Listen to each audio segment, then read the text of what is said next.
Hey guys, what's up? It's Alex here, and today we are here with the next episode of F1 2013 Career Mode, here from Abu Dhabi. One thing that I want to just say before I start the video is the fact, I think in the last episode there was a bit of a problem with the audio. Halfway through the video or whatever, there was a random sort of glitch where it just cut out like 5 seconds of the audio, so the rest of it was out of time.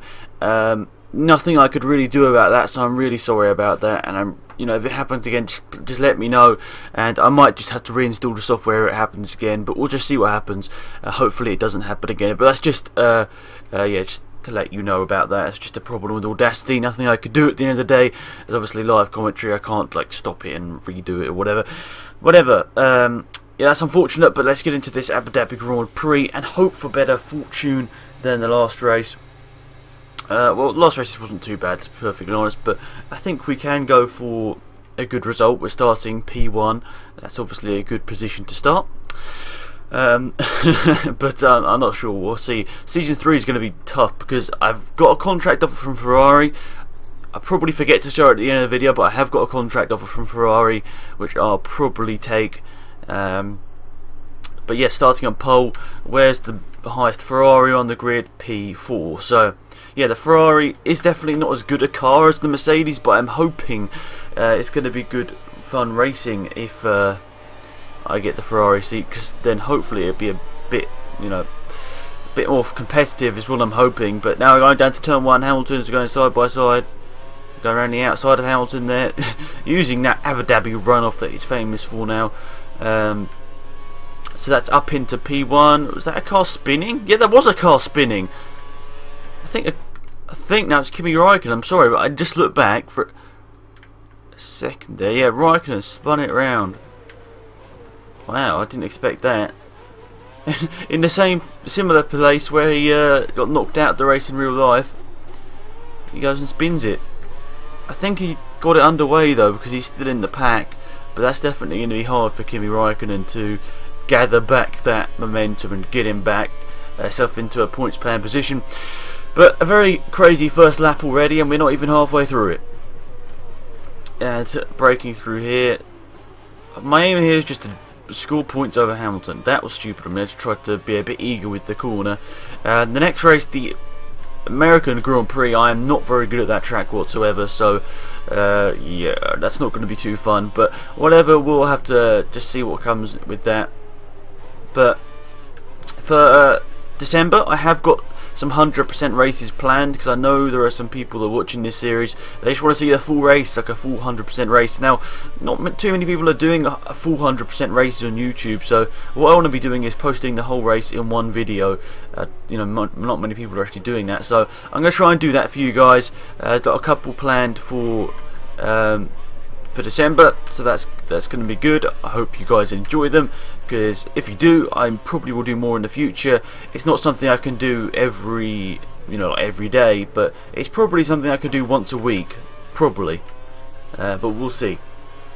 Across the line, Hamilton 6/10 behind. This is going to be a slightly longer Grand Prix, I think, than India.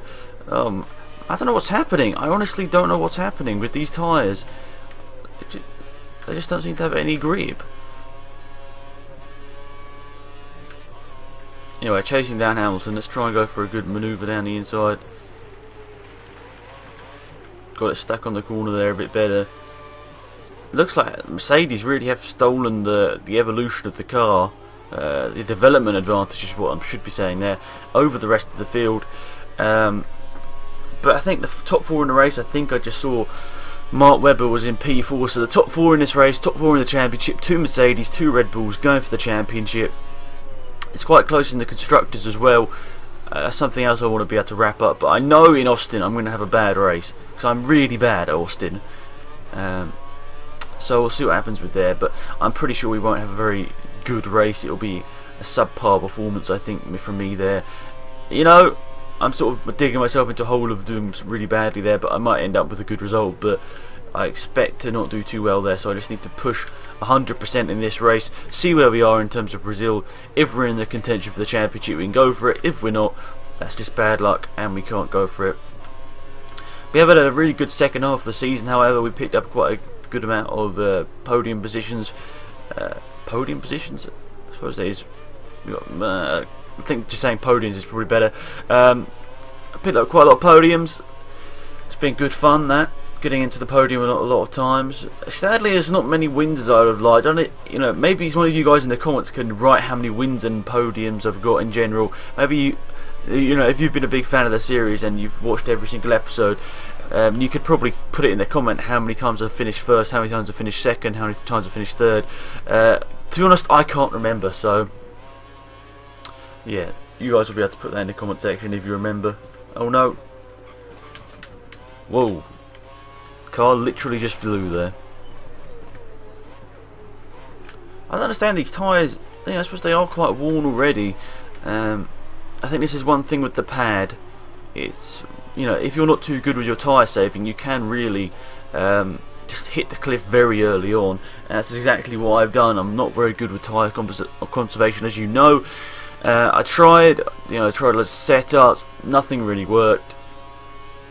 So at the end of the day, I just run the best setup, the fastest setup, and hope that the tyre wear doesn't really affect me too much, because I know I'm bad on my tyres, so I'm going to hit the tyres inevitably very fast. Tyre cliff, if you don't know what I mean by that, it's when they just like degrade out of the performance range. That doesn't really make any sense. When they degrade so much that the performance just isn't there, and you start sliding like that. I don't know what's happened to Hamilton, but he's lost a bit of time there and he's back up behind Vettel now. This is really a race we want to win. I love Abu Dhabi actually. A lot of people don't like it, but I actually quite like it as a track. And last episode, I'm not recording this straight after the other one. I was going to, but I sort of forgot. So, you know, a bit of a busy day in the end. Recorded some other videos like Minecraft and stuff on my other channels. But people wanted me to talk about F1 news in this, so the big bit of F1 news over last day is Pastor Maldonado going to Williams. Now there's a lot of people saying different opinions here, and you know, I think I've got to put my own opinion into the mix, just because you guys are probably watching this to get my opinion, as that's the big thing that everybody wanted to hear was news. So my opinions on Pastor Maldonado going to Williams, not Williams, no, going to Lotus, sorry.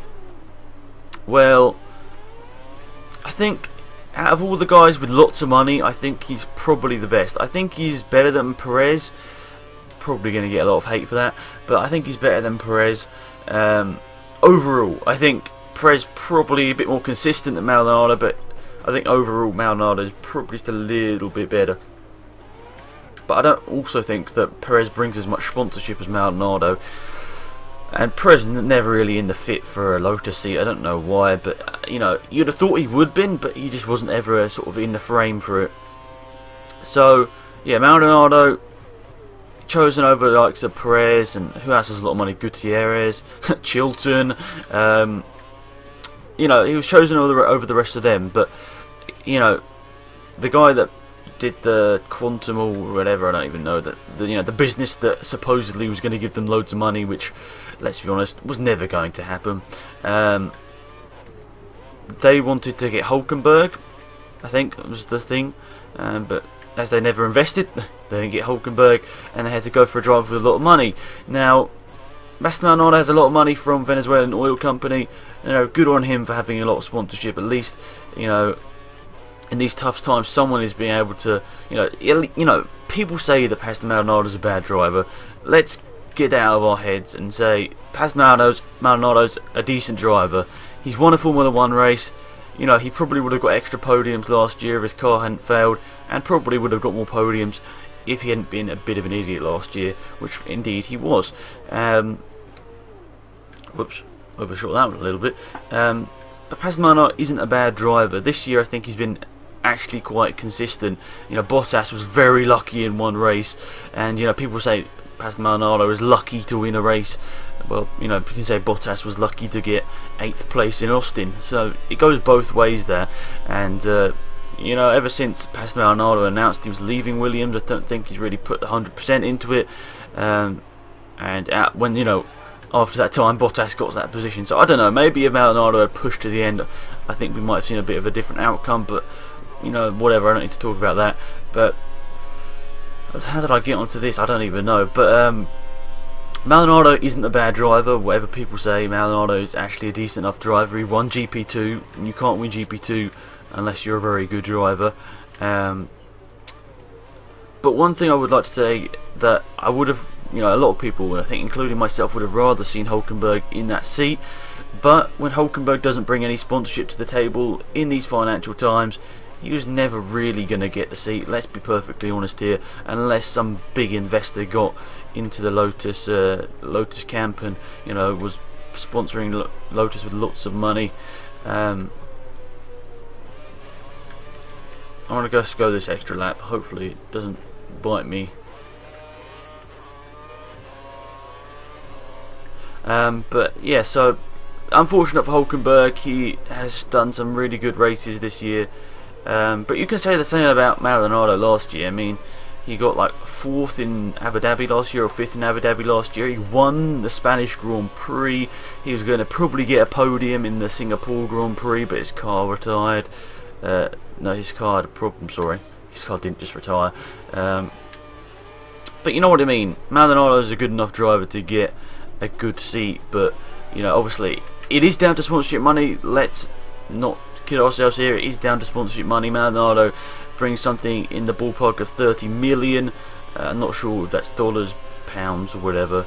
But he brings a lot of money to the table, which Lotus need. I think they need to pay back Kimi Raikkonen, for one, and Grosjean, and they also need it to develop the car for next year. Let's be honest, if they chose Hulkenberg, they probably would have quite a shockingly bad car next year. They probably would have started off with an alright car. It might have even been a good enough car to get a podium, but I think personally it wouldn't have been a good enough car over the season to go for constructors or whatever. Because they just don't have that extra money unless they found an investor midway through the season, but they didn't. That's the thing, they didn't. So, well, they haven't done for the last couple of years. I'm just creeping it around here. It's so slow. People will be like, drive better. I'm like, well, it's hard to drive much better when your tyres are literally having punctures. But yeah, so. No, the pedal don't go down the inside. I didn't mean to hit him, so I'll just give him the place back. But yeah, Maldonado, I think he's a good enough driver to be given the Lotus seat. It's not as if they had other people with lots of money. It's not as if they just put Max Chilton in the seat, is it? So they put someone with a decent enough amount of talent in the car. So it's not as if they're putting in a really bad driver. Are you serious? The button jumped me in the stop. Oh, really? And oh, what happened there? What on earth just happened there? I have no idea, but now we are down in 14th and behind the rest. Great. That wasn't supposed to happen. That wasn't in the textbook. So now we've got to overtake some slow guys. But yeah, Hulkenberg, I wish he had got a good seat. He might be resigned to going to another year with Sauber, All Force India, but let's be honest, those probably next year could be quite good cars, so he might have a good chance next year of going onto a podium for the first time, which would be good for him, to see him on the podium. I mean, he hasn't got a podium yet at Formula 1. It seems very strange to say that, because he's done some great races, but we haven't seen Nico Hulkenberg on the podium yet.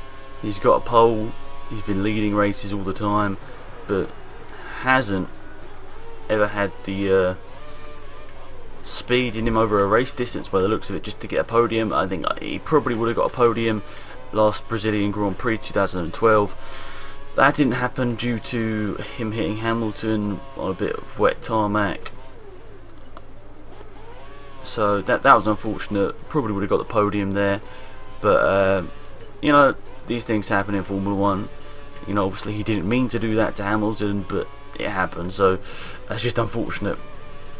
But yeah, Maldonado to Lotus is the big thing, and now it sort of opens up the rest of the market about where people like Sutil, Hulkenberg, Gutierrez, Perez, where they end up.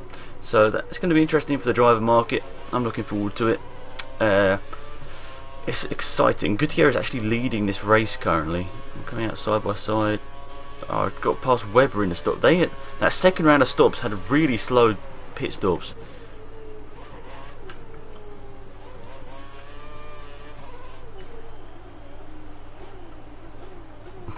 Sort of just cut the corner there, but okay.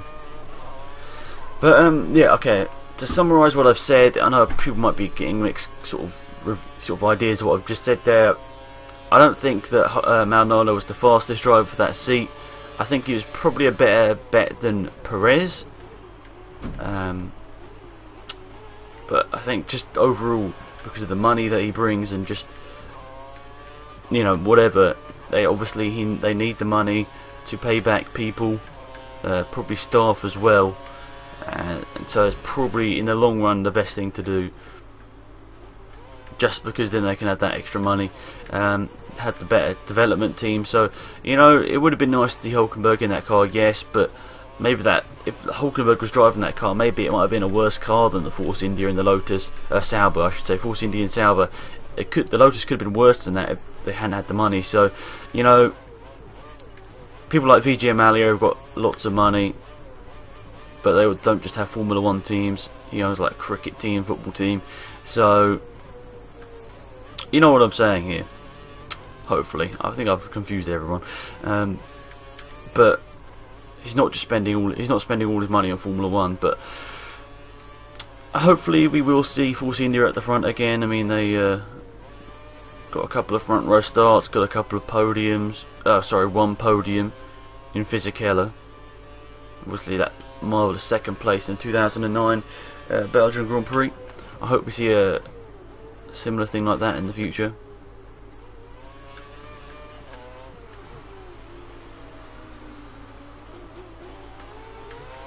Don't know why Perez just like let me through there. He gave me a huge amount of space.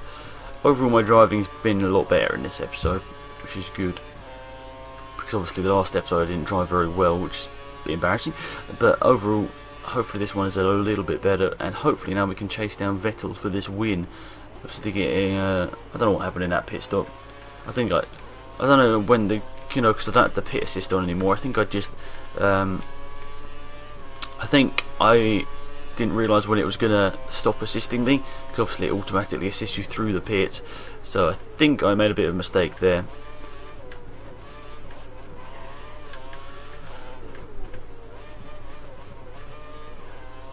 But whatever, at least we've been able to claw this back. Look, we can't side by side. Well, Hamilton was just behind us, and we've pulled on a lot of gap here.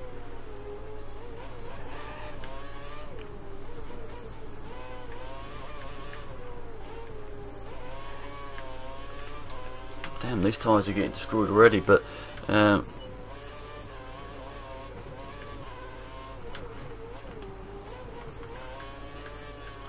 let's come up across the line here. This should be a new fastest lap. Yes, it is. That's probably one of my best laps around Abu Dhabi. Oh no. Running a bit wide there. Come on, grip, grip, grip. Yes, just about a grip through there. I thought, honestly, I might have ended up... Oh, those curbs. Honestly, didn't want to cut that corner, guys, but the curb sort of ended me, making me end up doing it, even if I didn't want to. But it's actually been a pretty fun race here. It's not been too disappointing. I thought we might have ended up going backwards even further than we did, but look at that car still crossing the line.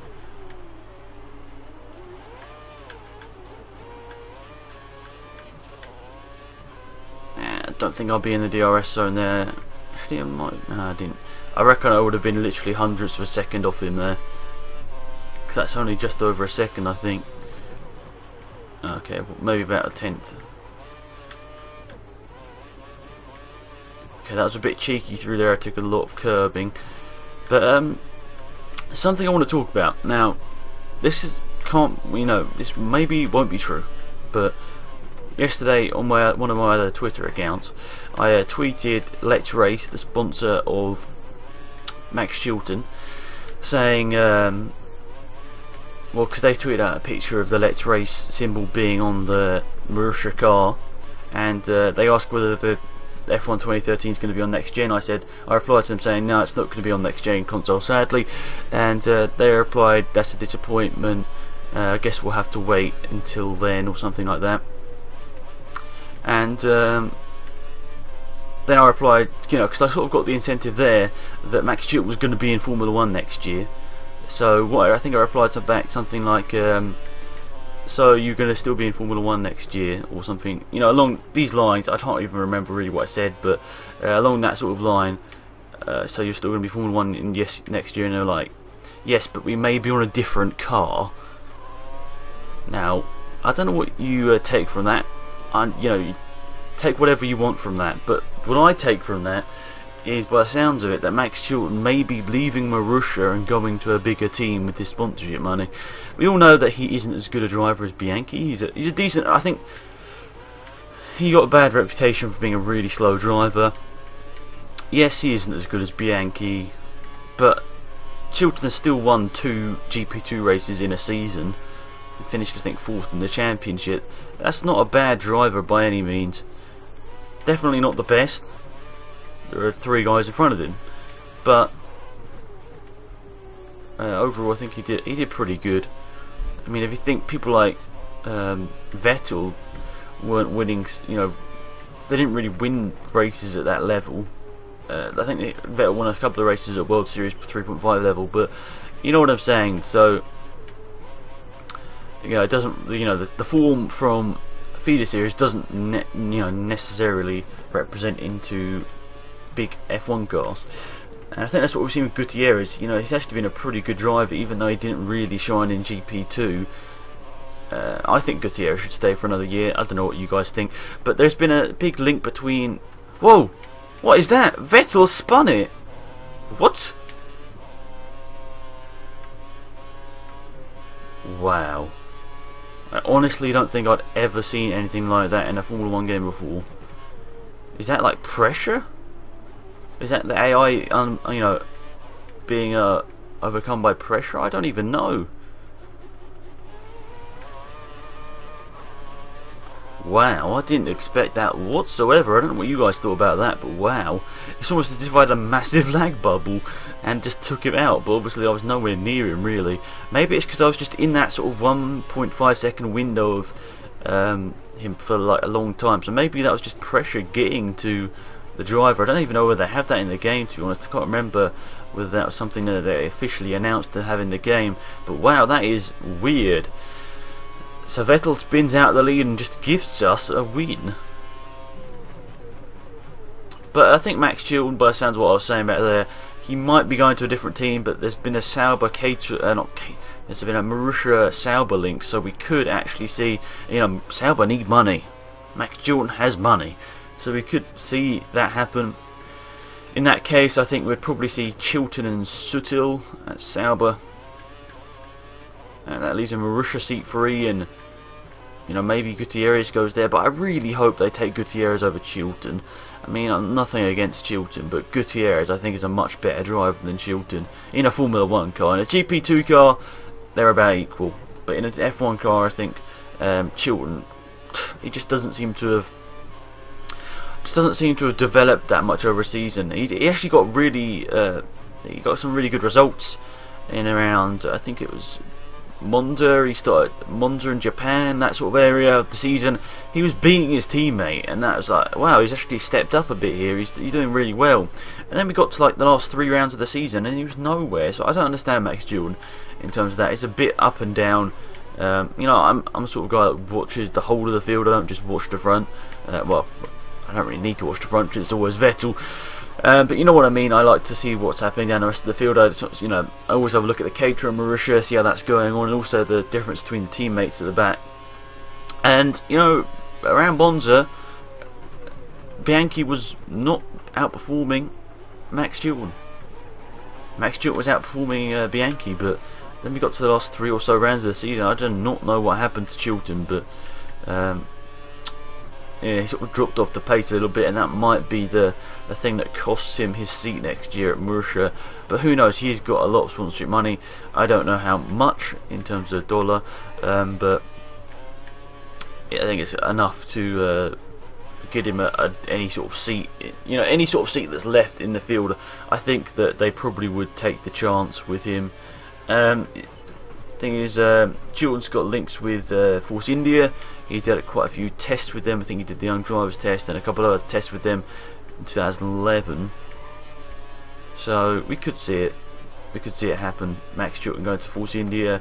Obviously, there's now a Murcia and Sauber link, so that could end up happening. I don't really know though. You can leave your comments down below as we run onto the last lap of this race.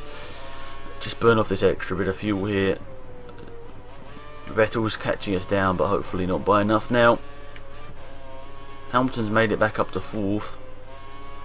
Don't know what happened to Perez there. He was up there for a long time. Yeah. Oh no, are you serious? No. Ooh, I nearly just did a Vettel there. Exactly what he did, I nearly did exactly the same. Hit the curb, but it spun me round. But a couple of games I'm excited for, just to end off this episode. Next coming days, I think even this week, Gran Turismo 6 is launched, and I have got that on pre-order, and I will be getting it. I really hope that my setup was going to be complete before then, but it looks like it isn't going to be entirely complete, you know, my racing setup and everything, so it doesn't look like I'm going to be able to use the wheel, unfortunately, for the first part of my Gran Turismo 6 experience. But I'm hoping by sort of the end of December that my setup's going to be fully complete. So that sounds good. I'm looking forward to racing Gran Turismo on the wheel. I did it at Eurogamer and it was absolutely amazing. With the wheel Gran Turismo, it was just actually one of the best games with a wheel I've actually seen in a long time.